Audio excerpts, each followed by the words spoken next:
1978 ਦੇ ਵਿੱਚ ਪਹਿਲਾ IVF ਦਾ ਬੱਚਾ ਆਇਆ ਸੀ, ਹੈ ਨਾ। 45 ਸਾਲ ਤੋਂ ਵੀ ਉੱਪਰ ਹੋ ਗਈ ਗੱਲ, 4 ਡਿਕੇਡ ਹੋ ਚੁੱਕੇ ਹੈ। ਮਿਲੀਅਨਸ ਆਫ ਬੱਚੇ ਇਸ ਟੈਕਨੋਲੋਜੀ ਨਾਲ ਪੈਦਾ ਹੋ ਚੁੱਕੇ ਹੈ।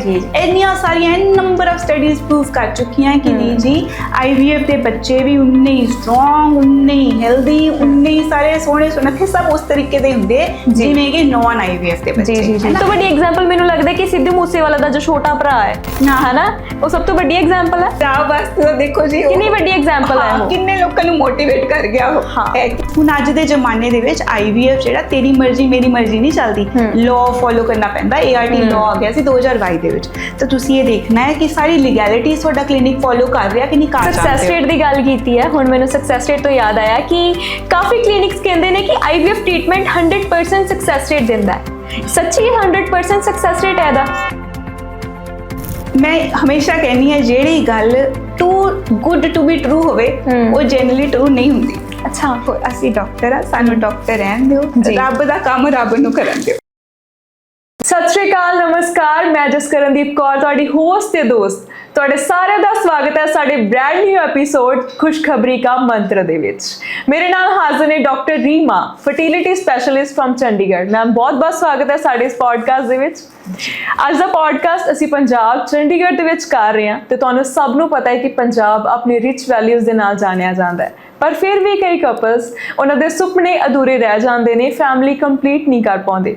ਇਸੇ ਕਰਕੇ ਅਸੀਂ ਮਿਥਸ, ਸੋਲਿਊਸ਼ਨਸ ਤੇ ਹੋਰ ਵੀ ਕਈ ਗੱਲਾਂ ਕਰਾਂਗੇ ਇਸ ਪੋਡਕਾਸਟ ਦੇ ਵਿੱਚ। ਜੁੜੇ ਰਹੋ ਸਾਡੇ ਨਾਲ ਐਂਡ ਤੱਕ। ਸੋ ਮੈਮ, ਸਵਾਗਤ ਹੈ ਤੁਹਾਡਾ ਸਾਡੇ ਇਸ ਐਪੀਸੋਡ ਦੇ ਵਿੱਚ। Thank you Jaskaran for having me. Fertility specialist Chandigarh ਤੁਸੀਂ ਲੀਡਿੰਗ ਰੋਲ ਤੇ ਕੰਮ ਕਰ ਰਹੇ ਹੋ, ਐਂਡ ਕਿੰਨੇ ਸਾਲ ਹੋ ਗਏ ਨੇ ਮੈਮ ਤੁਹਾਨੂੰ ਇਸ ਰੋਲ ਨੂੰ ਨਿਭਾਉਂਦੇ ਹੋਏ? ਜਸਕਰਨ, ਮੈਨੂੰ ਆਲਮੋਸਟ 19 ਸਾਲ ਹੋ ਗਏ ਨੇ ਆਪਣੀ MD ਖਤਮ ਕੀਤੇ ਹੋਏ ਨੇ। ਜੀ। ਫਰਟੀਲਿਟੀ ਦੇ ਵਿੱਚ ਸਪੈਸ਼ਲੀ ਕੰਮ ਕਰਦੇ, ਐਕਸਕਲੂਸਿਵਲੀ ਕੰਮ ਕਰਦੇ ਹੋਏ ਮੈਨੂੰ ਹੁਣ 9 ਸਾਲ ਹੋ ਗਏ ਨੇ। ਇੰਦਰਾ IVF ਮੈਂ ਜੁਆਇਨ ਕੀਤਾ ਸੀ 2017 ਦੇ ਵਿੱਚ। ਉਦੋਂ ਤੋਂ ਮੈਂ ਇਹਨਾਂ ਦੇ ਨਾਲ ਜੁੜੀ ਹੋਈ ਹਾਂ, ਤੇ ਦੇਹਰਾਦੂਨ ਤੇ ਚੰਡੀਗੜ੍ਹ ਇਹ 2 ਸੈਂਟਰ ਮੈਂ ਦੇਖਦੀ ਹਾਂ। ਅਸੀਂ ਅੱਜ ਇਸ ਐਪੀਸੋਡ ਦੇ ਵਿੱਚ IVF ਟ੍ਰੀਟਮੈਂਟ ਨੂੰ ਲੈ ਕੇ ਜਿੰਨੇ ਵੀ ਮਿਥਸ, ਜਿੰਨੇ ਵੀ ਸੋਲਿਊਸ਼ਨ ਸਾਡੇ ਕੋਲ ਹੈਗੇ ਨੇ, ਹੈ ਨਾ, ਐਂਡ ਤੁਹਾਡੇ ਇੰਦਰਾ ਇੰਸਟੀਚਿਊਟ ਦੇ ਵਿੱਚ ਹੈਗੇ ਨੇ, ਆਪਾਂ ਡਿਸਕਸ ਕਰਾਂਗੇ। ਤੇ ਕੋਈ ਕੁਐਸਚਨਸ ਮੈਂ ਲੈ ਕੇ ਆਈ ਹਾਂ ਤੁਹਾਡੇ ਵਾਸਤੇ ਡਿਸਕਸ ਕਰਨ ਦੇ ਲਈ। ਉਹਦੇ ਵਿੱਚੋਂ ਸਭ ਤੋਂ ਪਹਿਲਾ ਕੁਐਸਚਨ ਮੇਰਾ ਇਹ ਹੈ ਕਿ IVF ਕਲੀਨਿਕਸ ਬਹੁਤ ਜ਼ਿਆਦਾ ਖੁੱਲ ਚੁੱਕੇ ਨੇ, ਹੈ ਨਾ, ਲੋਕਾਂ ਨੂੰ ਬਹੁਤ ਅਵੇਅਰਨੈਸ ਹੋ ਚੁੱਕੀ ਹੈ, ਪਰ ਫਿਰ ਵੀ ਕਿੰਨੀਆਂ ਸਾਰੀਆਂ ਐਡਸ ਨੇ ਜੋ ਲੋਕਾਂ ਨੂੰ ਗੁੰਮਰਾਹ ਕਰ ਰਹੀਆਂ ਨੇ।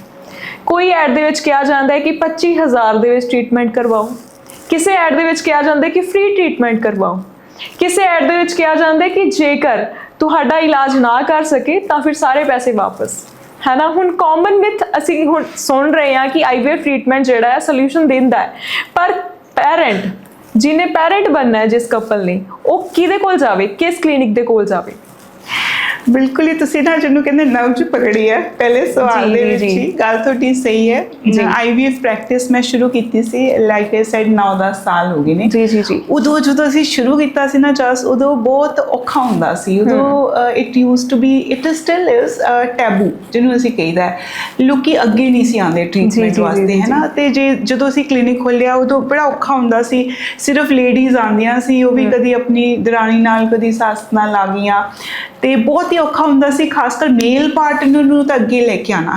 ਤੇ ਉਸ ਜ਼ਮਾਨੇ ਤੋਂ ਲੈ ਕੇ ਹੁਣ ਅਸੀਂ ਅੱਜ ਦੇ ਜ਼ਮਾਨੇ 'ਚ 2025 'ਚ ਖੜੇ ਹਾਂ, ਜਦੋਂ ਕਿ IVF ਬਾਰੇ ਤਾਂ ਜਾਣਕਾਰੀ ਹੁਣ ਆਮ ਹੋਣ ਲੱਗ ਪਈ ਹੈ। ਸ਼ੁਕਰ ਹੈ ਉਹ ਜਿਹੜੇ ਐਫਰਟ ਪਾਏ ਨੇ ਉਹ ਕੰਮ ਕਰ ਰਹੇ ਨੇ, ਹੁਣ ਲੋਕਾਂ ਨੂੰ ਪਤਾ ਹੈ। ਸੋ ਕਿ ਉਲਟਾ ਹੋ ਗਿਆ ਕਿ ਹੁਣ ਇੰਨੇ ਸਾਰੇ IVF ਕਲੀਨਿਕ ਗਲੀ ਵਿੱਚ ਹੀ ਆ ਗਏ ਨੇ ਕਿ ਕਪਲਸ ਦਾ ਆਮ ਹੀ ਕਨਫਿਊਜ਼ਨ ਹੁੰਦਾ ਕਿ ਵੀ ਕਿਹੜਾ ਹੁਣ ਹਸਪਤਾਲ ਅਸੀਂ ਚੂਜ਼ ਕਰੀਏ। ਸੋ ਉਹਦੇ ਵਾਸਤੇ ਮੈਂ ਤੁਹਾਨੂੰ ਗਾਈਡ ਕਰਦੀ ਹਾਂ ਕਿ ਦੇਖੋ, ਕੁਛ ਚੀਜ਼ਾਂ ਹੈਗੀਆਂ ਜਿਹੜੀਆਂ ਤੁਹਾਨੂੰ ਦੇਖਣੀਆਂ ਆਪਣੇ IVF ਕਲੀਨਿਕ ਦੇ ਬਾਰੇ ਬਹੁਤ ਜ਼ਰੂਰੀ ਹੈ। ਤੁਸੀਂ ਕੀ ਕਰਾਉਣ ਜਾ ਰਹੇ ਹੋ? ਤੁਸੀਂ ਫਰਟੀਲਿਟੀ ਦਾ ਇਲਾਜ ਕਰਾਉਣ ਜਾ ਰਹੇ ਹੋ, ਤਾਂ ਤੁਸੀਂ ਕੀ ਦੇਖੋਗੇ ਕਿ ਉਸ ਹਸਪਤਾਲ ਦੇ ਕੋਲ ਫਰਟੀਲਿਟੀ ਦਾ ਇਲਾਜ ਵਾਸਤੇ ਕੀ ਇਕਵਿਪਮੈਂਟ ਹੈਗਾ, ਇਹ ਤਾਂ ਦੇਖੋਗੇ, ਹੈ ਨਾ। ਉਹਦਾ ਕੀ ਇਨਫਰਾਸਟ੍ਰਕਚਰ ਹੈਗਾ, ਕਿਹੜੇ ਇਕਵਿਪਮੈਂਟ ਜ਼ਰੂਰੀ ਨੇ। ਹਾਂ, ਦੇਖੋ, ICSI IVF ਔਰ ICSI ਦੋ ਅਲੱਗ-ਅਲੱਗ ਚੀਜ਼ਾਂ ਨੇ, ਠੀਕ ਹੈ। ਕਈ ਮੋਡੈਲਿਟੀਜ਼, ਜਿਵੇਂ ਹੁਣ ਮੇਲ ਫਰਟੀਲਿਟੀ ਹੈ, ਉਹ ਤੁਸੀਂ IVF ਨਾਲ ਕੰਮ ਸਾਂਭ ਨਹੀਂ ਸਕਦੇ। ਉਹਦੇ ਵਾਸਤੇ ਤੁਹਾਨੂੰ ICSI ਮਸ਼ੀਨ ਹੋਣੀ ਬਹੁਤ ਜ਼ਰੂਰੀ ਹੈ। ICSI ਮਸ਼ੀਨ ਥੋੜੀ ਮਹਿੰਗੀ ਆਉਂਦੀ ਹੈ, ਠੀਕ ਹੈ, ਉਹ ਹਰ ਹਸਪਤਾਲ ਨਹੀਂ ਲਾ ਸਕਦਾ। ICSI ਮਸ਼ੀਨ ਹੋਣੀ ਜ਼ਰੂਰੀ ਹੈ। ਕਲੋਜ਼ਡ ਵਰਕਿੰਗ ਚੈਂਬਰ ਫਿਰ ਜਿਵੇਂ ਸਾਡੇ ਕੋਲ ਹੈਗੇ ਨੇ, ਉਹਦੇ ਵਿੱਚ ਕੀ ਹੁੰਦਾ ਹੈ, ਮਾਂ ਦੇ ਗਰਭ ਵਿੱਚ ਜਿਵੇਂ ਦਾ ਮਾਹੌਲ ਹੁੰਦਾ, ਕਹਿੰਦੇ ਮਾਂ ਦੇ ਗਰਭ ਵਰਗੀ ਕੋਈ ਚੀਜ਼ ਨਹੀਂ ਹੁੰਦੀ ਹੈ ਨਾ। ਇਸੇ ਤਰੀਕੇ ਨਾਲ ਹੁਣ ਲੋਕੀ ਜ਼ਿਆਦਾਤਰ ਕੀ ਸੋਚਦੇ ਨੇ, ਅਸੀਂ ਹੁਣ ਲੈਬ ਵਿੱਚ ਛੱਡ ਦਿੱਤਾ ਬੱਚਾ।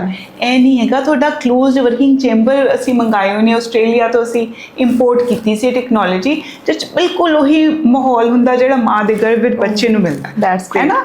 ਸੇ ਇਹ ਮੋਡੈਲਿਟੀ ਹੋਣੀ ਚਾਹੀਦੀ ਹੈ। ਫਿਰ ਕਹਿੰਦੇ RI ਵਿਟਨੈਸ ਹੈ ਨਾ, ਇਲੈਕਟ੍ਰੋਨਿਕ ਵਿਟਨੈਸ, ਕਿ ਗਮੀਟ ਤੁਹਾਡੇ ਨਾਲ ਹੀ ਲੇਬਲ ਕਰ ਦਿੱਤਾ, ਜਿਵੇਂ ਆਪਣੇ RF ਟੈਕਨੋਲੋਜੀ ਵਾਲੇ ਹੋਟਲ 'ਚ ਆਪਾਂ ਕਾਰਡ ਨਹੀਂ ਯੂਜ਼ ਕਰੀਦੇ, ਉਸੇ ਤਰੀਕੇ ਨਾਲ ਜਿਹੜਾ ਸੈਂਪਲ ਆਂਦਾ ਉਸ ਨੂੰ ਲੇਬਲ ਕਰਨ ਤੋਂ ਬਾਅਦ ਅਸੀਂ ਯੂਜ਼ ਕਰੀਦਾ, ਤਾਂ ਕਿ ਕੋਈ ਮਿਕਸਿੰਗ ਦਾ, ਕੋਈ ਇਸ ਤਰੀਕੇ ਦਾ ਕੋਈ ਟੈਨਸ਼ਨ ਨਹੀਂ। ਵੈਸੇ ਕਾਫੀ ਮਿਥਸ ਇਹ ਵੀ ਹੈਗੇ ਨੇ ਕਿ ਮਿਕਸ ਅਪ ਹੋ ਜਾਂਦੀਆਂ ਨੇ। ਹਾਂ ਨਹੀਂ, ਇਹ ਸਾਰਾ ਕੁਝ ਯੂਜ਼ ਕਰਕੇ ਚੱਲੋ ਨਾ, ਟੈਕਨੋਲੋਜੀ ਇਹੀ ਤਾਂ ਦੇਖਣੀ ਹੈ।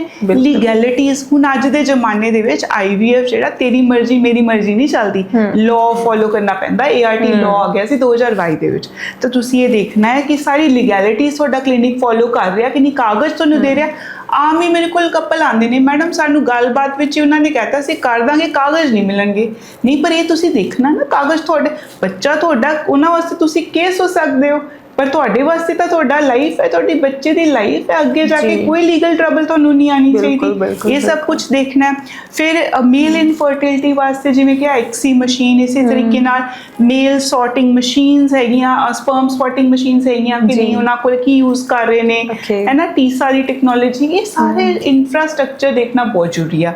ਉਸ ਤੋਂ ਬਾਅਦ ਮਸ਼ੀਨ ਕੱਲੀ ਕੀ ਕਰ ਲੂਗੀ ਜੇ ਚਲਾਉਣ ਵਾਲੇ ਦੀ ਐਕਸਪਰਟੀਜ਼ ਹੈ ਨਹੀਂ। ਸੋ ਜਿਹੜੇ ਥੋੜੀ ਡਾਕਟਰ ਹੈ, ਜਿਹੜੀ ਥੋੜੀ ਟੀਮ ਹੈ, ਉਹਨਾਂ ਦਾ ਕੀ ਟ੍ਰੈਂਡ ਰਿਹਾ ਪਹਿਲਾਂ, ਹੈ ਨਾ, ਉਹਨਾਂ ਦੀ ਕੀ ਕੁਆਲੀਫਿਕੇਸ਼ਨ ਹੈ, ਤੁਹਾਡਾ ਕਲੀਨਿਕ, ਉਹਦੀ ਕੀ ਸਕਸੈਸ ਰੇਟ ਹੈ, ਕੀ ਸਕਸੈਸ ਸਟੋਰੀਜ਼ ਉਹਨੇ ਦਿੱਤੀਆਂ, ਹੈ ਨਾ। ਤੇ 20-25% ਦਾ ਸਕਸੈਸ ਰੇਟ ਨਹੀਂ ਨਾ ਤੁਹਾਡੇ ਕੰਮ ਆਏਗਾ, 70-80% ਦਾ ਸਕਸੈਸ ਰੇਟ ਤੁਹਾਡੇ ਕੰਮ ਡੈਫੀਨੇਟਲੀ ਆਏਗਾ, ਹੈ ਨਾ। ਇਹ ਸਾਰੀਆਂ ਚੀਜ਼ਾਂ ਤੁਹਾਨੂੰ ਦੇਖਣੀਆਂ ਬਹੁਤ ਜ਼ਰੂਰੀ ਨੇ ਜੇ ਤੁਸੀਂ ਆਪਣਾ IVF ਕਲੀਨਿਕ ਠੀਕ ਤਰੀਕੇ ਨਾਲ ਚੁਣਨਾ ਚਾਹੁੰਦੇ ਹੋ। ਸਕਸੈਸ ਰੇਟ ਦੀ ਗੱਲ ਕੀਤੀ ਹੈ, ਹੁਣ ਮੈਨੂੰ ਸਕਸੈਸ ਰੇਟ ਤੋਂ ਯਾਦ ਆਇਆ ਕਿ ਕਾਫੀ ਕਲੀਨਿਕਸ ਕਹਿੰਦੇ ਨੇ ਕਿ IVF ਟ੍ਰੀਟਮੈਂਟ 100% ਸਕਸੈਸ ਰੇਟ ਦਿੰਦਾ ਹੈ।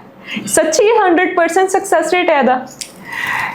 ਮੈਂ ਹਮੇਸ਼ਾ ਕਹਿੰਦੀ ਹਾਂ, ਜਿਹੜੀ ਗੱਲ too good to be true ਹੋਵੇ ਉਹ ਜਨਰਲੀ ਟਰੂ ਨਹੀਂ ਹੁੰਦੀ। ਅੱਛਾ, ਹੈ ਨਾ, too good to be true ਹੈ ਕਿ 100% ਤੱਕ ਕਿਸੇ ਚੀਜ਼ ਤੇ ਭਰੋਸਾ ਕੀਤਾ ਹੀ ਨਹੀਂ ਜਾ ਸਕਦਾ। ਅਸੀਂ ਰੱਬ ਥੋੜੇ ਨਾ ਬਣ, ਬਿਲਕੁਲ। ਅਸੀਂ ਡਾਕਟਰ, ਇਵਨ ਡੈਟੋਲ ਵੀ ਕਹਿੰਦਾ ਕਿ 99.9% ਹੀ ਜਾਣਗੇ, 100% ਨਹੀਂ ਜਾਣਗੇ। ਬਿਲਕੁਲ। ਸੇ ਦੇਖੋ, ਅਸੀਂ ਡਾਕਟਰ ਆ, ਸਾਨੂੰ ਡਾਕਟਰ ਰਹਿਣ ਦਿਓ, ਰੱਬ ਦਾ ਕੰਮ ਰੱਬ ਨੂੰ ਕਰਨ ਦਿਓ, ਹੈ ਕਿ ਨਹੀਂ। ਸੋ 100% ਦਾ ਸਕਸੈਸ ਰੇਟ ਦੇਖੋ ਗੱਲਾਂ ਨੇ, ਮਾਰਕੀਟਿੰਗ ਸਟ੍ਰੈਟਜੀ, ਮੈਂ ਇਵਨ ਮਸ਼ੀਨਾਂ ਤੇ ਭਰੋਸਾ ਕੀਤਾ ਹੀ ਨਹੀਂ ਜਾ ਸਕਦਾ। 100% ਦੇ ਮੈਂ ਗੱਲ ਕਰਨਾ ਪਤਾ, ਪਹਿਲਾਂ ਐਵੇਂ ਵੀ ਨਹੀਂਗਾ, ਹੈ ਨਾ। ਪਹਿਲਾਂ ਜਿੱਥੇ ਅਸੀਂ 10 ਸਾਲ ਪਹਿਲਾਂ ਖੜੇ ਸੀ, ਹੈ ਨਾ, ਵੀ ਉਹਦੇ ਤੋਂ ਤਾਂ ਅਸੀਂ ਬਹੁਤ ਅੱਗੇ ਆ ਗਏ ਹਾਂ। ਬਹੁਤ ਸਾਰੀ ਟੈਕਨੋਲੋਜੀ ਇਦਾਂ ਦੀ ਆ ਗਈ ਜਿਵੇਂ ਸਾਰੇ ਫੀਲਡਸ 'ਚ ਆਈ ਹੈ, ਸਾਡੇ ਫੀਲਡ ਵਿੱਚ ਵੀ ਆਈ ਹੈ, ਅਸੀਂ ਡੈਫੀਨੇਟਲੀ ਬਹੁਤ ਅੱਗੇ ਆ ਗਏ ਹਾਂ। ਪਰ ਅਜੇ ਵੀ ਬਹੁਤ ਸਾਰੇ ਜੈਨੇਟਿਕਸ ਜਿਵੇਂ ਹੋ ਗਈ, ਮੋਲੀਕੂਲਰ ਚੀਜ਼ਾਂ ਹੋ ਗਈਆਂ, ਬਾਏ ਅਸੀਂ ਅਜੇ ਵੀ ਉਹ ਕੰਟਰੋਲ ਨਹੀਂ ਕਰ ਸਕਦੇ, ਠੀਕ ਹੈ। ਤੇ ਇਸੇ ਕਰਕੇ IVF 100% ਨਹੀਂ ਹੋ ਸਕਦਾ। ਤੇ ਜੇ ਕੋਈ 100% ਕਹਿ ਰਿਹਾ, ਮੈਂ ਕਹਿੰਦੀ ਗੰਗਾ ਕਿਨਾਰੇ ਭਾਈ ਸਾਹਿਬ 100% ਦੀ 100% ਗਾਰੰਟੀ ਦੇ ਦਿੱਤੀ, ਇਹਦਾ ਮਤਲਬ ਰੱਬ ਨਾਲ ਟੱਕਰ ਕਰ ਦਿੱਤੀ, ਹੈ ਨਾ। ਫਿਰ ਅਸੀਂ ਨਹੀਂ ਕਰ ਸਕਦੇ। ਸੋ ਪਲੀਜ਼ ਵੈਰੀਫਾਈ ਕਰੋ। ਉਲਟਾ ਜੇ ਤੁਹਾਨੂੰ ਕੋਈ ਕਹਿ ਰਿਹਾ ਇਸ ਤਰੀਕੇ ਦੇ ਨਾਲ, ਇਸ ਤਰੀਕੇ ਦੇ ਪ੍ਰਲੋਭਨ ਦੇ ਰਿਹਾ, ਪਲੀਜ਼ ਸਤਰਕ ਹੋ ਜਾਓ, ਆਪਣਾ ਬੈਕਗ੍ਰਾਉਂਡ ਚੈੱਕ ਕਰਕੇ ਚੱਲੋ। ਆਪ ਤਾਂ ਤੁਸੀਂ ਆਪਣੇ ਸਿਰਫ ਪੈਸੇ ਹੀ ਨਹੀਂ, ਦੇਖੋ ਇਮੋਸ਼ਨਸ ਪਾਉਣ ਵਾਲੇ ਹੋ ਨਾ, ਇਮੋਸ਼ਨਲ ਜਰਨੀ ਹੈ, ਤੁਸੀਂ ਕਿੱਥੇ ਇਨਵੈਸਟ ਕਰ ਰਹੇ ਹੋ, ਐਟਲੀਸਟ ਉਹ ਤਾਂ ਦੇਖੋ। ਇਮੋਸ਼ਨਲ ਤੇ ਬਿਊਟੀਫੁਲ ਜਰਨੀ ਹੈ, ਬਹੁਤ ਜ਼ਿਆਦਾ। ਯੈਸ, ਬਿਊਟੀਫੁਲ ਜਰਨੀ ਹੈ। ਜੇ ਤੁਹਾਨੂੰ ਪ੍ਰੋਪਰ ਐਂਡ ਤੱਕ ਲੈ ਕੇ ਜਾਵੇ, it makes families, you know. ਬਿਲਕੁਲ। ਹੁਣ ਇੱਕ ਮਿਥ ਇਹ ਵੀ ਮੈਂ ਸੁਣਿਆ ਸੀਗਾ ਕਿ ਜਿਹੜੇ ਬੇਬੀਜ਼ IVF ਨਾਲ ਪ੍ਰੋਡਿਊਸ ਹੁੰਦੇ ਨੇ ਉਹ ਓਨੇ ਨੈਚੁਰਲ, ਓਨੇ ਹੈਲਦੀ ਨਹੀਂ ਹੁੰਦੇ ਜਿੰਨਾ ਕਿ ਨੈਚੁਰਲੀ ਕਨਸੀਵਡ ਬੇਬੀਜ਼ ਨਾਲ ਹੁੰਦੇ ਨੇ। ਦੇਖੋ, ਕੁਛ ਹੱਦ ਤੱਕ ਮੈਂ ਕਹਾਂਗੀ ਸਹੀ ਹੈ, ਕੁਛ ਹੱਦ ਤੱਕ ਕਹਾਂਗੀ ਕਿ ਬਿਲਕੁਲ ਹੀ 100% ਜਿਸ ਮੋਡੈਲਿਟੀ ਦੇ ਨਾਲ ਅਸੀਂ ਯੂਜ਼ ਕਰਦੇ ਨੂੰ ਆਮ ਭਾਸ਼ਾ ਦੇ ਵਿੱਚ, ਹੈ ਨਾ, ਉਸ ਤਰੀਕੇ ਨਾਲ ਸਹੀ ਨਹੀਂ ਹੈਗਾ। ਉਹ ਹੁਣ 1978 ਦੇ ਵਿੱਚ ਪਹਿਲਾ IVF ਦਾ ਬੱਚਾ ਆਇਆ ਸੀ, ਹੈ ਨਾ, 45 ਸਾਲ ਤੋਂ ਵੀ ਉੱਪਰ ਹੋ ਗਈ ਗੱਲ, 4 ਡਿਕੇਡ ਹੋ ਚੁੱਕੇ ਹੈ, ਮਿਲੀਅਨਸ ਆਫ ਬੱਚੇ ਬੇਸ ਟੈਕਨੋਲੋਜੀ ਨਾਲ ਪੈਦਾ ਹੋ ਚੁੱਕੇ ਹੈ। ਇੰਨੀਆਂ ਸਾਰੀਆਂ ਨੰਬਰ ਆਫ ਸਟੱਡੀਜ਼ ਪ੍ਰੂਵ ਕਰ ਚੁੱਕੀਆਂ ਕਿ ਨਹੀਂ ਜੀ, IVF ਦੇ ਬੱਚੇ ਵੀ ਉਨੇ ਹੀ ਸਟਰੋਂਗ, ਉਨੇ ਹੀ ਹੈਲਦੀ, ਉਨੇ ਹੀ ਸਾਰੇ ਸੋਹਣੇ ਸੁਨੱਖੇ, ਸਭ ਉਸ ਤਰੀਕੇ ਦੇ ਹੁੰਦੇ ਜਿਵੇਂ ਕਿ ਨੌਨ IVF ਦੇ ਬੱਚੇ, ਹੈ ਨਾ। ਉਲਟਾ IVF ਦੇ ਨਾਲ ਇੱਕ ਟੈਕਨੋਲੋਜੀ ਆਉਂਦੀ ਹੈ ਜਿਹਨੂੰ ਅਸੀਂ ਦਾ PGD, ਪ੍ਰੀ ਇੰਪਲਾਂਟੇਸ਼ਨ ਜੈਨੇਟਿਕ ਡਾਇਗਨੋਸਿਸ। ਇਹ ਕੀ ਹੁੰਦੀ ਹੈ, ਇਹਦੇ 3 ਤਰ੍ਹਾਂ ਦੀ ਕੀ ਹੁੰਦੀ ਹੈ, ਇਹਦੇ ਵਿੱਚ ਅਸੀਂ ਪਹਿਲਾਂ ਹੀ ਜੀਨਸ ਵਗੈਰਾ ਕੁਝ ਚੈੱਕ ਕਰ ਸਕਦੇ ਹਾਂ, ਆਫ ਕੋਰਸ ਇੰਡੀਕੇਟਡ ਕੰਡੀਸ਼ਨਸ ਕਰੀਦੀਆਂ, ਪਰ ਅਸੀਂ ਅਗਰ ਕਿਸੇ ਫੈਮਿਲੀ ਦੇ ਵਿੱਚ ਜੈਨੇਟਿਕ ਡਿਸਆਰਡਰ ਦੀ ਹਿਸਟਰੀ ਹੈ, ਫॉर ਐਗਜ਼ਾਮਪਲ ਥੈਲੇਸੀਮੀਆ ਦੇ ਬਹੁਤ ਕੇਸ ਆਏ ਸਾਡੇ ਕੋਲੇ, ਹੈ ਨਾ, ਕਿ ਵੀ ਫੈਮਿਲੀ ਵਿੱਚ ਥੈਲੇਸੀਮੀਆ ਮੇਜਰ ਦੀ ਹਿਸਟਰੀ ਹੈ ਜਾਂ ਡਾਊਨ ਸਿੰਡਰੋਮ ਦੀ ਹਿਸਟਰੀ ਹੈ, ਤੁਸੀਂ ਹੁਣ ਜਿਹੜੇ ਐਮਬ੍ਰੀਓ ਬਣਾਇਆ IVF 'ਚ ਉਹ ਤੁਸੀਂ ਚੈੱਕ ਕਰ ਲਈ, ਉਹ ਜੀਨ ਤਾਂ ਨਹੀਂ ਹੈਗੀ, ਹੈ ਨਾ, ਉਹ ਵਾਲਾ ਐਮਬ੍ਰੀਓ ਜਿਹਦੇ ਵਿੱਚ ਉਹ ਜੀਨ ਹੈ ਉਹ ਤੁਸੀਂ ਟ੍ਰਾਂਸਫਰ ਨਹੀਂ ਕੀਤਾ, ਹੈਲਦੀ ਐਮਬ੍ਰੀਓ ਟ੍ਰਾਂਸਫਰ ਕੀਤੇ, ਸੋ ਕਿ ਤੁਸੀਂ ਜੈਨੇਟਿਕ ਡਿਸਆਰਡਰ ਘਟਾ ਫੇਰ ਵੀ ਸਕਦੇ ਹੋ, ਪਰ ਜਿਹੜਾ ਬੈਕਗ੍ਰਾਉਂਡ ਰਿਸਕ ਹੈ ਉਹਦੇ ਨਾਲੋਂ ਵਧਿਆ ਹੋਇਆ ਤਾਂ ਕਿਸੇ ਵੀ ਸਟੱਡੀ ਨੇ ਨਾ ਪ੍ਰੂਵ ਕੀਤਾ, ਨਾ ਅਸੀਂ ਆਪਣੇ ਐਕਸਪੀਰੀਅੰਸ ਚ ਦੇਖਿਆ। ਜੀ ਸੋ ਇਹ ਤਾਂ ਮਿਥ ਹੈ ਬਿਲਕੁਲ। ਐਂਡ ਸਭ ਤੋਂ ਵੱਡੀ ਐਗਜ਼ਾਮਪਲ ਮੈਨੂੰ ਲੱਗਦਾ ਕਿ ਸਿੱਧੂ ਮੂਸੇਵਾਲਾ ਦਾ ਜੋ ਛੋਟਾ ਭਰਾ ਹੈ ਨਾ, ਉਹ ਸਭ ਤੋਂ ਵੱਡੀ ਐਗਜ਼ਾਮਪਲ ਹੈ। ਪੰਜਾਬ ਹੈਲਦੀ ਕਿੰਨਾ ਸੋਹਣਾ ਹੈ ਉਹ, ਹੈ ਨਾ, ਪੰਜਾਬ ਵਾਸਤੇ ਤਾਂ ਦੇਖੋ ਜੀ ਕਿੰਨੀ ਵੱਡੀ ਐਗਜ਼ਾਮਪਲ ਹੈ ਉਹ, ਕਿੰਨੇ ਲੋਕਾਂ ਨੂੰ ਮੋਟੀਵੇਟ ਕਰ ਗਿਆ ਉਹ, ਹੈ ਕਿ ਨਹੀਂ, ਗੱਲ ਤਾਂ ਸਹੀ ਹੈ, ਟ੍ਰੀਟਮੈਂਟ ਉਹੀ ਹੈ ਤੇ ਕਿੰਨਾ ਹੈਲਦੀ ਹੈ, ਨੈਚੁਰਲੀ, ਹੈ ਨਾ, ਕਨਸੀਵਡ ਹੋਇਆ ਲੱਗਦਾ ਹੈ, ਗॉड ਬlesਸ ਹੈ,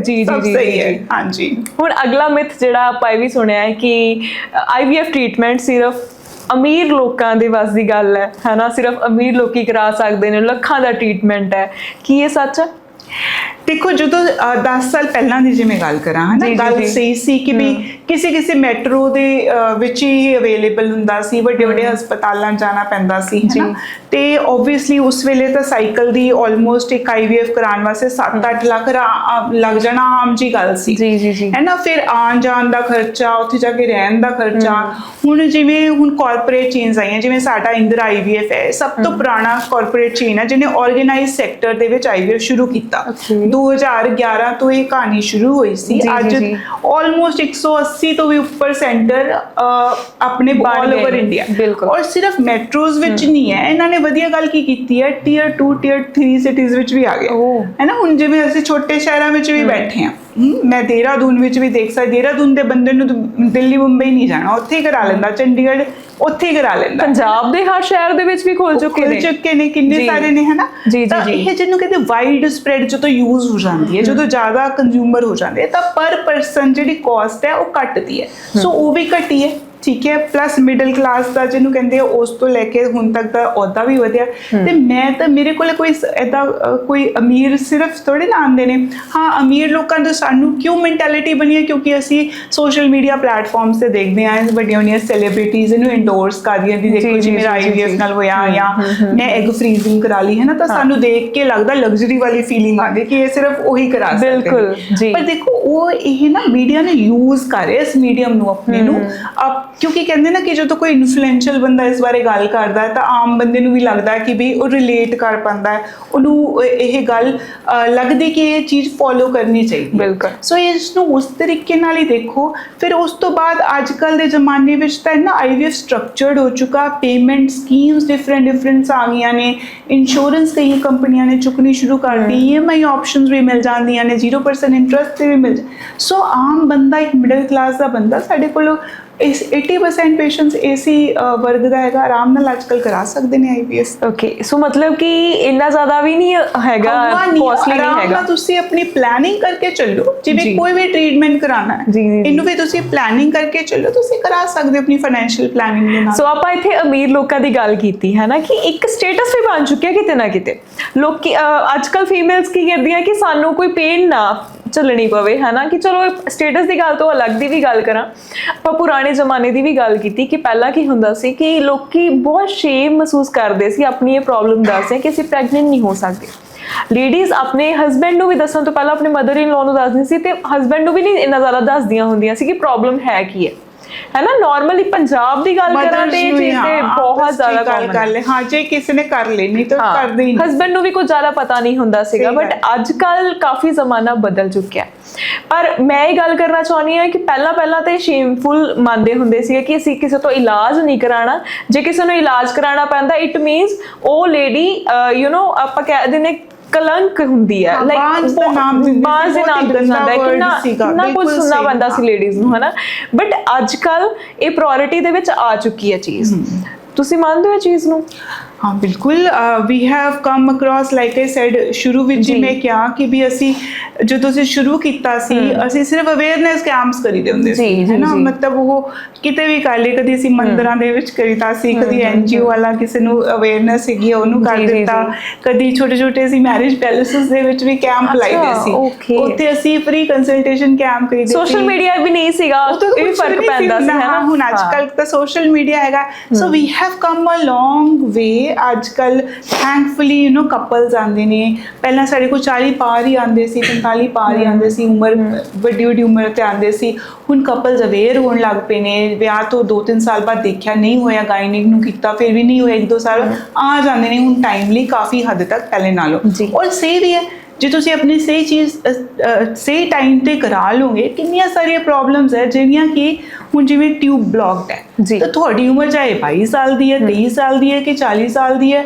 ਇਹ ਟਿਊਬਾਂ ਅਨਬਲੌਕ ਨਹੀਂ ਹੋਣੀਆਂ ਇਹਦਾ ਫਸਟ ਲਾਈਨ ਟ੍ਰੀਟਮੈਂਟ ਹੀ IVF ਹੈ ਜ਼ਰੂਰੀ ਨਹੀਂ ਹੈ ਕਿ ਇਹਦੇ ਵਾਸਤੇ ਪਹਿਲਾਂ ਤੁਸੀਂ ਚਾਹੇ ਜਿੰਨੀਆਂ ਮਰਜ਼ੀ ਦਵਾਈਆਂ ਖਿਲਾ ਲਓ ਪਹਿਲੇ ਜ਼ਮਾਨੇ 'ਚ ਅਸੀਂ ਕਰਦੇ ਸੀ ਲੈਪਰੋਸਕੋਪੀ ਕਰਕੇ ਆਪਰੇਸ਼ਨ ਕਰਕੇ ਜਿਵੇਂ ਆਪਣੇ ਘਰ ਦੀਆਂ ਨਾਲੀਆਂ ਨਹੀਂ ਬੰਦ ਹੋ ਜਾਂਦੀਆਂ ਸੀ ਤਾਰ ਇਸੇ ਤਰੀਕੇ ਨਾਲ ਅਸੀਂ ਲੈਪਰੋਸਕੋਪੀ ਵਿੱਚ ਵੀ ਟਿਊਬਾਂ ਖੋਲਣ ਦਾ ਕਰਦੇ ਹੁੰਦੇ ਸੀ ਜਿਸ ਜ਼ਮਾਨੇ 'ਚ ਸਾਡੇ ਕੋਲ ਕੁਝ ਹੋਰ ਸੀਗਾ ਹੀ ਨਹੀਂ ਉਸ ਜ਼ਮਾਨੇ 'ਚ ਵਧੀਆ ਸੀ ਆਲਮੋਸਟ 100 ਦਾ ਕਰੀਦਾ ਸੀ 15-20 ਨੂੰ ਆ ਵੀ ਜਾਂਦੀ ਸੀ ਪ੍ਰੈਗਨੈਂਸੀ ਪਰ ਹੁਣ ਸਾਡੇ ਕੋਲ ਅਜਿਹੀ ਮੈਟੈਲਿਟੀ ਆ ਜੇ 100 ਦਾ ਕਰੀਦਾ 80 ਨੂੰ ਆ ਜਾਂਦੀ ਹੈ ਤਾਂ ਅਸੀਂ ਹੁਣ ਵਾਪਸ ਟਾਈਮ ਵਿੱਚ ਕਿਉਂ ਜਾਵਾਂਗੇ ਸਾਡੇ ਕੋਲ IVF ਹੈਗਾ ਹੈ ਨਾ ਤੇ we have come a very long way I would say ਹੁਣ ਤੁਸੀਂ ਪੁਰਾਣੇ ਸਮੇਂ ਦੀ ਗੱਲ ਕੀਤੀ ਹੈ ਮੈਨੂੰ ਯਾਦ ਆ ਚੁੱਕਿਆ ਹੈ ਕਿ ਮੈਜੋਰਿਟੀ ਜਿਹੜੀਆਂ ਮਦਰ ਇਨ ਲਾਜ਼ ਨੇ ਆਪਣੀਆਂ ਨੂੰਹਾਂ ਨੂੰ ਲੈ ਕੇ ਨਾ ਬਾਬਿਆਂ ਦੇ ਕੋਲ ਚਲ ਜਾਂਦੀਆਂ ਨੇ ਕਿ ਬੱਚਾ ਨਹੀਂ ਹੋ ਰਿਹਾ ਸਾਨੂੰ ਦੱਸ ਦਿਓ ਹੱਲ ਕੀ ਹੋ ਸਕਦਾ ਹੈ ਨਾ ਬਾਬਿਆਂ ਨੇ ਚਲੋ ਕੀ ਹੱਲ ਕਰਨਾ ਹੈ ਪਰ ਅੱਜ ਵੀ ਇਹ ਚੀਜ਼ਾਂ ਹੁੰਦੀਆਂ ਨੇ ਸਭ ਤੋਂ ਪਹਿਲਾਂ ਕਹਿੰਦੇ ਕਿ ਅਸੀਂ ਪਹਿਲਾਂ ਪੁੱਛ ਲੈਂਦੇ ਹਾਂ ਕਿਸੇ ਨੂੰ ਪੁੱਛ ਗਿੱਛ ਕਰ ਲੈਂਦੇ ਟੇਵਾ ਦਿਖਾ ਲੈਂਦੇ ਹਾਂ ਸਮਥਿੰਗ ਲਾਈਕ ਦੈਟ ਇਦਾਂ ਹੁੰਦੀਆਂ ਨੇ ਚੀਜ਼ਾਂ ਹਨਾ ਪਰ ਹੌਲੀ ਕੀ ਹੁੰਦਾ ਹੈ ਕਿ ਜਦੋਂ 7-8 ਸਾਲ ਹੋ ਜਾਂਦੇ ਨੇ ਟਰਾਈ ਕਰਦਿਆਂ ਨੂੰ ਫਿਰ ਜਾ ਕੇ ਉਹਨਾਂ ਨੂੰ ਆਪਸ਼ਨ ਮਿਲਦੀ ਹੈ IVF ਕਰਾ ਲੈਂਦੇ ਆ ਯਾਰ ਹਨਾ IVF ਨੂੰ ਮੈਨੂੰ ਲੱਗਦਾ ਹੈ ਫਸਟ ਰਿਜ਼ੋਰਟ ਮੰਨਣਾ ਚਾਹੀਦਾ ਕਿ ਉਹ ਲਾਸਟ ਰਿਜ਼ੋਰਟ ਬਣ ਕੇ ਰਹਿ ਜਾਂਦਾ ਦੇਖੋ ਜਿਹੜੇ ਬਾਬਿਆਂ ਕੋਲ ਜਾਣ ਦੀ ਗੱਲ ਦੇਖੋ ਅਸੀਂ ਵੀ ਮਿਡਲ ਕਲਾਸ ਫੈਮਿਲੀ ਚ ਬਣੇ ਸਾਡੇ ਘਰ ਚ ਵੀ ਸਭ ਕੁਝ ਚੱਲਦਾ ਹੈ ਨਾ ਆਸ਼ੀਰਵਾਦ ਲੈਣਾ ਅਲੱਗ ਗੱਲ ਹੈ ਨਾ ਪਰ ਉਸੇ ਚੀਜ਼ ਤੇ ਅਟਕੇ ਰਹਿਣਾ ਅੱਖਾਂ ਬੰਦ ਕਰਕੇ ਰਹਿਣਾ ਹੈ ਨਾ ਜਦੋਂ ਸਾਡੇ ਕੋਲ ਸੀ ਨਹੀਂ ਨੌਲੇਜ ਜਦੋਂ ਸਾਡੇ ਕੋਲ ਅਵੇਲੇਬਿਲਟੀ ਨਹੀਂ ਸੀ ਉਦੋਂ ਫਿਰ ਵੀ ਮੈਂ ਮੰਨ ਲਿਆ ਕਿ ਤੁਹਾਡੇ ਕੋਲ ਇੱਕ ਬਹਾਨਾ ਸੀ ਕਿ ਵੀ ਹੁਣ ਹੈ ਨਹੀਂ ਤਾਂ ਹੁਣ ਅਸੀਂ ਜੋ ਹੈ ਉਹਦੇ ਤੇ ਕਰ ਹੁਣ ਅੱਜ ਸਾਡੇ ਕੋਲੇ ਮੈਂ ਕਹਿੰਦੀ 45 ਸਾਲ ਬੀਤ ਚੁੱਕੇ ਨੇ ਲੱਖਾਂ ਬੱਚੇ ਹੋ ਚੁੱਕੇ ਨੇ ਡੇਟਾ ਹੈਗਾ ਸਾਇੰਸ ਬੈਕਡ ਇੱਕ ਟੈਕਨੋਲੋਜੀ ਹੈਗੀ ਹੁਣ ਸਾਡੇ ਕੋਲੇ ਉਹਨਾਂ ਮਤਲਬ ਬਾਬਿਆਂ ਕੋਲ ਜਾ ਕੇ without meaning any disrespect to anyone but ਉੱਥੇ ਰੁਕਣਾ ਨਾ ਇਹਨੂੰ ਮੈਂ ਸਮਝਦਾਰੀ ਤਾਂ ਨਹੀਂ ਕਵਾਂਗੀ ਹੈ ਨਾ ਜੇ ਤੁਸੀਂ ਫਸਟ ਰਿਜ਼ੋਰਟ ਨਹੀਂ ਵੀ ਮੰਨਣਾ at least ਇਹਨੂੰ ਫਸਟ ਰਿਜ਼ੋਰਟ ਆਫ ਐਜੂਕੇਸ਼ਨ ਤਾਂ ਮੰਨ ਲਓ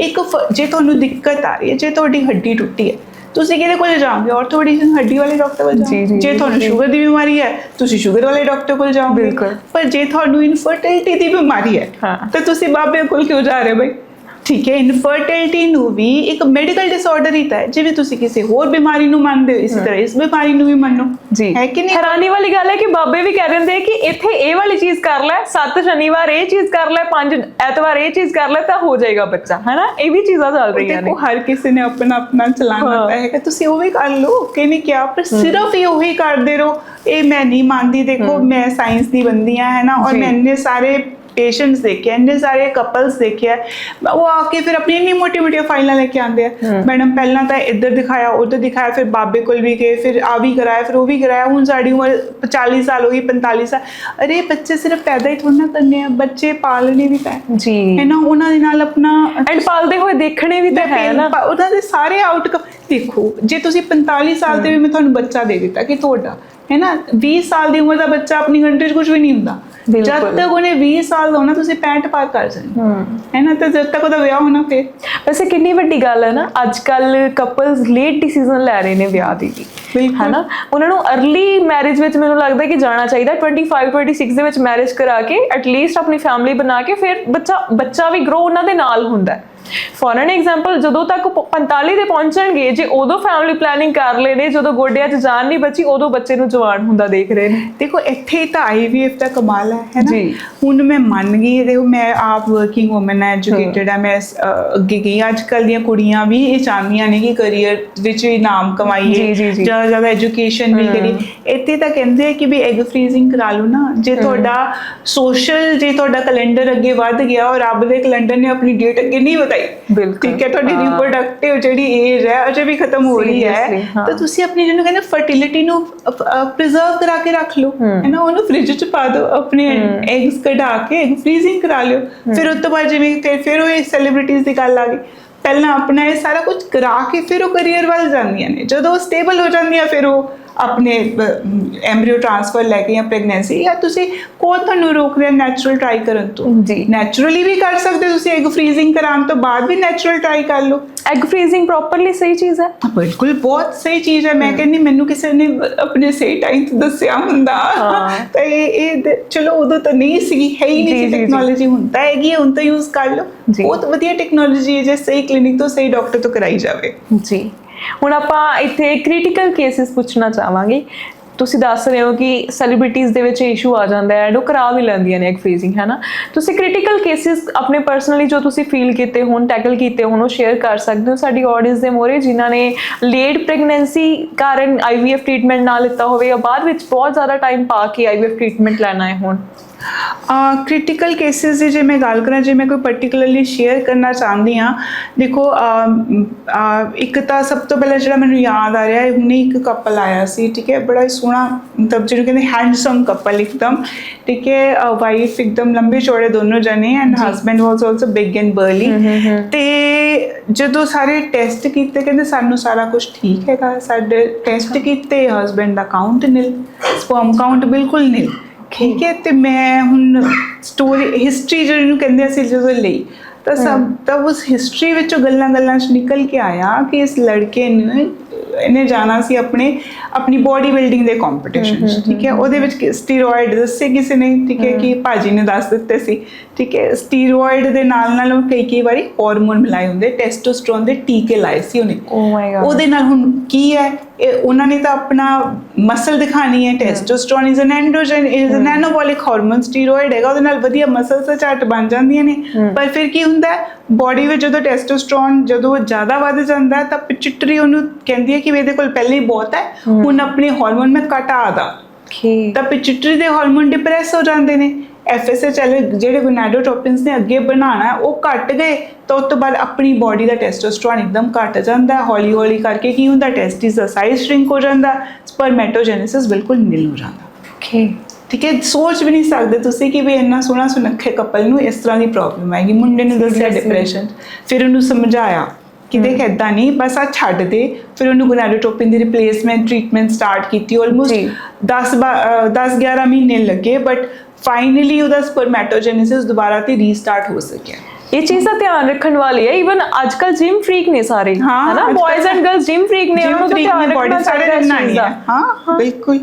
ਪਰ ਇਹਨਾਂ ਨੇ ਕੀ ਕੀਤਾ, ਇਹਨਾਂ ਨੇ ਟਾਈਮਲੀ ਹੈਲਪ ਲੈ ਲਈ। ਇਹ ਟਾਈਮਲੀ ਫਰਟੀਲਿਟੀ ਕੰਸਲਟੈਂਟ ਕੋ ਆ ਗਏ, ਤੋਂ ਪਹਿਲਾਂ ਕਿ ਬਿਲਕੁਲ ਇਹ ਟੈਸਟਿਸ ਸ਼ਰੰਕਨ ਹੋ ਜਾਂਦੀਆਂ, ਇਹਨਾਂ ਨੇ ਹੈਲਪ ਲੈ ਲਈ। ਇਹਨਾਂ ਨੂੰ ਫਿਰ ਵੀ ਅਸੀਂ ਪ੍ਰੈਗਨੈਂਸੀ ਦੇ ਸਕੇ। ਜੀ। ਇੱਕ ਹੋਰ ਤੁਹਾਨੂੰ ਮੈਂ ਕੇਸ ਸੁਣਾਨੀ ਹੈ ਨਾ।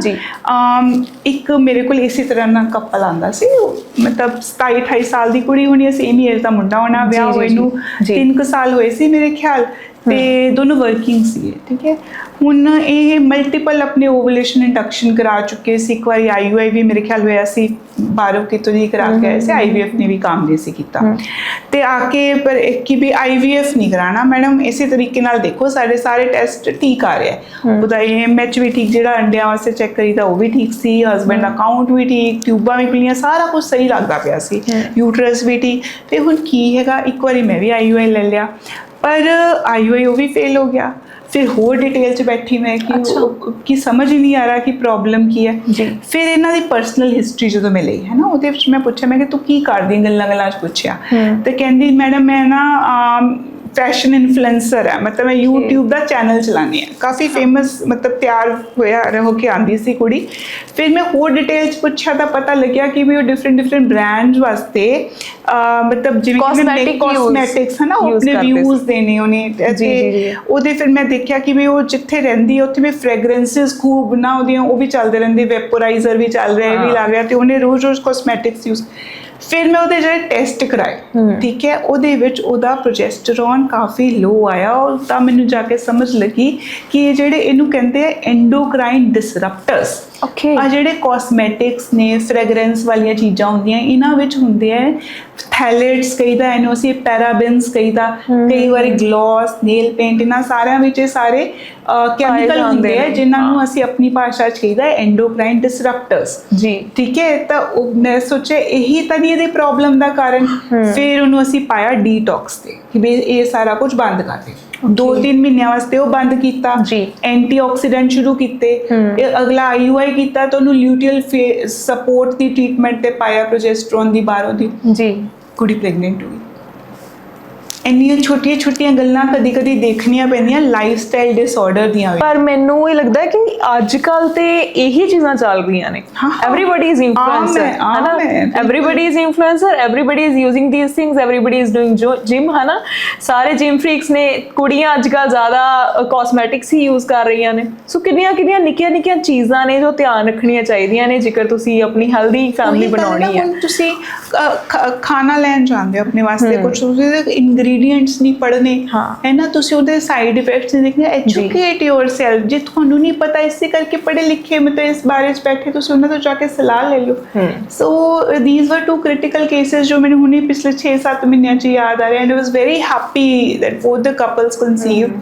ਸੋ ਇਹ ਮੇਰੇ ਖਿਆਲ ਸਾਰਿਆਂ ਨੂੰ ਪਤਾ ਹੋਣਾ ਚਾਹੀਦਾ ਇਹਨਾਂ ਚੀਜ਼ਾਂ ਬਾਰੇ ਵੀ। ਤੁਸੀਂ ਹੁਣ ਖਾਣੇ ਦੀ ਗੱਲ ਕੀਤੀ ਹੈ, ਖਾਣੇ ਤੋਂ ਮੈਨੂੰ ਇੱਕ ਕੁਐਸਚਨ ਯਾਦ ਆਇਆ, ਉਹ ਇਹ ਸੀਗਾ ਕਿ ਪੰਜਾਬ ਦੇ ਵਿੱਚ ਰਿਚ ਕਲਚਰ ਹੈ ਨਾ, ਖਾਣੇ ਨੂੰ ਲੈ ਕੇ ਸਭ ਤੋਂ ਵੱਡੀ ਗੱਲ ਇਹ ਹੈ ਕਿ ਇੱਥੋਂ ਦਾ ਖਾਣਾ ਬਹੁਤ ਫੇਮਸ ਹੈ ਨਾ, ਐਗਰੀਕਲਚਰ ਵੈਲਿਊਜ਼ ਇੰਨੀਆਂ ਜ਼ਿਆਦਾ ਨੇ। ਪਰ ਫਿਰ ਵੀ ਅੱਜ ਕੱਲ੍ਹ ਦੀ ਜਨਰੇਸ਼ਨ ਦੀ ਮੈਂ ਗੱਲ ਕਰਾਂ, ਹੈ ਨਾ, ਮਾਡਰਨ ਜਨਰੇਸ਼ਨ ਦੀ ਗੱਲ ਕਰਾਂ ਕਿ ਫੂਡ ਦੇ ਵਿੱਚ ਕਾਫੀ ਕੈਮੀਕਲਸ ਪਾਏ ਜਾਂਦੇ ਨੇ ਐਂਡ ਪ੍ਰੀ ਪੈਕੇਜਡ ਫੂਡ ਜ਼ਿਆਦਾ ਖਾਧਾ ਜਾਂਦਾ ਹੈ। ਕਿਤੇ ਉਹ ਵੀ ਕਾਰਨ ਬਣ ਜਾਂਦਾ ਹੈ ਕਿ ਜੇ ਕਿ ਪ੍ਰੈਗਨੈਂਸੀ ਨਹੀਂ ਹੋ ਰਹੀ। ਡੈਫੀਨੇਟਲੀ। ਦੇਖੋ ਤੁਸੀਂ ਪੰਜਾਬੀਆਂ ਦੇ ਖਾਣੇ ਦੀ ਗੱਲ ਕੀਤੀ ਨਾ, ਪੰਜਾਬੀਆਂ ਵਾਸਤੇ ਖਾਣਾ ਨਹੀਂ ਇਮੋਸ਼ਨ ਹੈ ਜੀ। ਅਸੀਂ ਆਪਣੀ ਇਮੋਸ਼ਨ ਕੀ ਮੇਰੇ ਬੇਬੇ ਤੇ ਇਹ ਬਣਾਉਂਦੇ ਸੀ, ਹਾਂ, ਸੋ ਐਟਲੀਸਟ ਸਾਡੇ ਵਾਸਤੇ ਹੈ ਨਾ, ਰਿਚ ਫੂਡ ਹੁੰਦਾ ਇੱਕਦਮ ਵਧੀਆ, ਖਾਣੇ ਮਸਾਲੇਦਾਰ ਨਾਲ।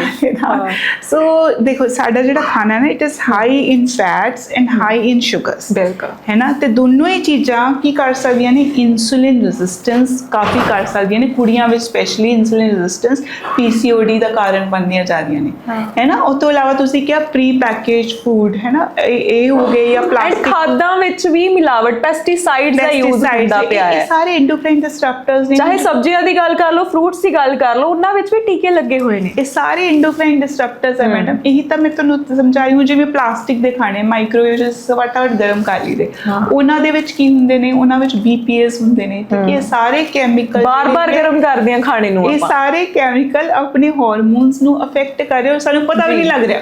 ਐਂਡ ਸਾਡੀ ਆਦਤ ਬਣ ਚੁੱਕੀ ਹੈ ਕਿ ਡਬਲ ਖਾਣਾ ਗਰਮ ਹੋਣਾ ਚਾਹੀਦਾ, ਥੋੜਾ ਜਿਹਾ ਠੰਡਾ ਹੋ ਗਿਆ ਆਪਾਂ ਫਿਰ ਗਰਮ ਕਰਦੇ ਆ ਮਾਈਕ੍ਰੋਵੇਵ ਜਾ ਕੇ। ਸਹੀ ਆਦਤ ਹੈ, ਪਰ ਇਹ ਪਲਾਸਟਿਕਸ ਜੋ ਕਰ ਰਹੇ ਨੇ ਉਹਦੇ ਬਜਾਏ ਤੁਸੀਂ ਗਲਾਸ, ਸਟੀਲ, ਇਹ ਕੰਟੇਨਰਸ ਯੂਜ਼ ਕਰਨੇ ਬਹੁਤ ਜ਼ਰੂਰੀ ਹੈ। ਔਰ ਸਭ ਤੋਂ ਵੱਡੀ ਗੱਲ ਪਤਾ ਕੀ ਹੈ, ਆਉਂਦੇ ਨੇ ਮੁੰਡੇ ਕੁੜੀ ਕਿ ਸਾਡੀ ਤਾਂ ਮੈਡਮ ਬਹੁਤ ਹੈਲਦੀ ਹੈਬਿਟਸ ਨੇ, ਅਸੀਂ ਯੋਗਾ ਕਰੀਦਾ, ਅਸੀਂ ਤਾਂ ਜਿਮ ਵੀ ਜਾਈਦਾ, ਅਸੀਂ ਤਾਂ ਖਾਣ ਪੀਣ ਵੀ ਦੇਖ ਕੇ ਖਾਈਦੀ ਹੈ, ਪਰ ਸਾਨੂੰ ਇਹ ਚੀਜ਼ਾਂ ਪਤਾ ਵੀ ਨਹੀਂ ਲੱਗ ਰਹੀਆਂ, ਸਾਇਲੈਂਟਲੀ ਇਹ ਸਾਡੀ ਫਰਟੀਲਿਟੀ ਨੂੰ ਅਫੈਕਟ ਕਰਦੀਆਂ ਜਾ ਰਹੀਆਂ ਨੇ, ਹੈ ਨਾ। ਹੁਣ ਆਪਾਂ ਛੋਟਾ ਜਿਹਾ ਰੈਪਿਡ ਫਾਇਰ ਖੇਲਦੇ ਹਾਂ। ਆਲਮੋਸਟ ਆਪਾਂ ਮਿਥਸ ਤੇ ਕਵਰ ਕਰ ਚੁੱਕੇ ਹਾਂ, ਪਰ ਥੋੜੇ ਜਿਹੇ ਕੁਐਸਚਨ ਨੇ ਜੋ ਤੁਸੀਂ 1 ਵਰਡ ਜਾਂ 1 ਲਾਈਨ ਆਨਸਰ ਕਰਨੇ ਨੇ। ਓਕੇ, ਠੀਕ ਹੈ ਜੀ। ਇੱਕ ਫਸਟ ਕੁਐਸਚਨ ਇਹ ਹੈਗਾ ਕਿ IVF ਟ੍ਰੀਟਮੈਂਟ ਦੇ ਨਾਲ C ਸੈਕਸ਼ਨ ਡਿਲੀਵਰੀ ਹੀ ਹੁੰਦੀ ਹੈ? ਨੋ, ਨਾਟ ਐਟ ਆਲ। ਜੇ ਤੁਸੀਂ ਸਹੀ ਟਾਈਮ ਤੇ ਆ ਜਾਓਗੇ, ਯੰਗ ਏਜ ਦੇ ਵਿੱਚ ਹੋਰ ਕੋਈ ਇੰਡੀਕੇਸ਼ਨ ਨਹੀਂ ਹੈਗੀ ਤਾਂ ਨਾਰਮਲ ਡਿਲੀਵਰੀ ਅਸੀਂ ਕਰਾਈਏ। ਓਕੇ, ਸੈਕੰਡ ਕੁਐਸਚਨ ਮੇਰਾ ਹੈ ਕਿ ਜਿਹੜਾ ਕਪਲ ਓਵਰਵੇਟ ਹੈ, ਹਸਬੈਂਡ ਵੀ ਓਵਰਵੇਟ ਹੈ, ਵਾਈਫ ਵੀ ਓਵਰਵੇਟ ਹੈ, ਉਹ ਪ੍ਰੈਗਨੈਂਸੀ ਚਾਂਸਸ ਨਹੀਂ ਲੈ ਸਕਦੇ? ਨਹੀਂ, ਬਿਲਕੁਲ। ਦੇਖੋ ਡੈਫੀਨੇਟਲੀ ਓਬੇਸਿਟੀ ਦੇ ਉੱਤੇ ਤੁਹਾਨੂੰ ਵੈਸੇ ਵੀ ਵਰਕ ਕਰਨਾ ਚਾਹੀਦਾ, ਸਿਰਫ ਰੀਪਰੋਡਕਟਿਵ ਹੈਲਥ ਹੀ ਨਹੀਂ, ਕਿ ਜਨਰਲ ਹੈਲਥ ਵਾਸਤੇ ਵੀ ਤੁਹਾਡੀ ਜ਼ਰੂਰੀ ਹੈ, ਪਰ ਰੀਪਰੋਡਕਟਿਵ ਹੈਲਥ ਵਾਸਤੇ ਜੇ ਤੁਸੀਂ 5 ਤੋਂ 10% ਵੀ ਆਪਣਾ weight lose ਕਰ ਦੋਗੇ ਤਾਂ ਆਪਣੇ ਹਾਰਮੋਨਸ ਦੀ ਸਿਕ੍ਰੀਸ਼ਨ ਬੈਟਰ ਹੋ ਜਾਂਦੀ ਹੈ।